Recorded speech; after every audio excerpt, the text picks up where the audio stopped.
And now let's talk a bit about the function of the subconscious mind of directing energy to where it is needed in the body. Let me give you an example.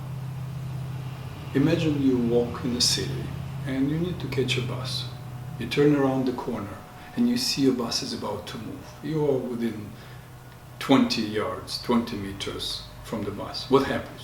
You run. You don't say to yourself, I need my heart to pump faster, I need norepinephrine to be released in my brain, I need sugars and fats to pour in my bloodstream from my liver.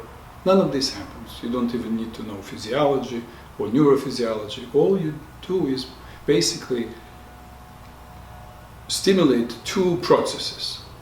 One, act of will, I want to be there, and two, imagination. Imagination, because if you were to turn around the corner and to see that the bus is within half a mile away, you would not start running. You would not have an impulse of will, because you know you cannot catch the bus.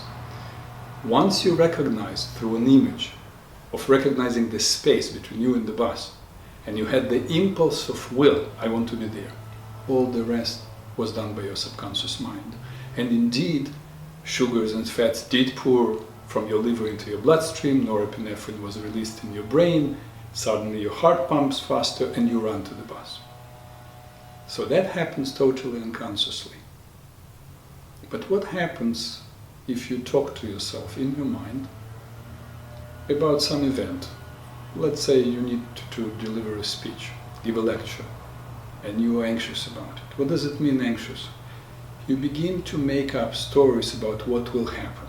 And you say to yourself, oh God, how will I feel? And you don't imagine yourself being successful, being comfortable, being confident.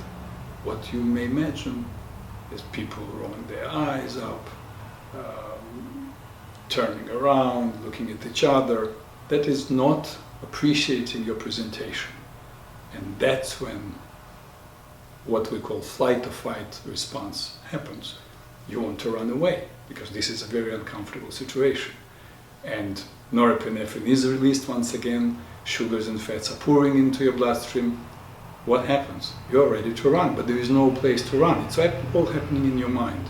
So you're having a panic attack or an anxiety attack. Remember the other function of the subconscious mind of storing information? So you're thinking about that presentation and store information over and over of having a panic attack or being anxious. And then you go to that presentation, and what do you think happens? Your subconscious, which is not against you, but simply responsible for habitual reaction, once you have an image now of this group of people looking at you, the response happens, and your heart rate increases, you feel like you cannot breathe, and so on. So the lesson is you have to be very discriminate. What thoughts you choose to entertain, what thoughts you choose to breathe life into. Never think or say to yourself anything about yourself that you don't want to be true, because once reinforced, it becomes part of your subconscious.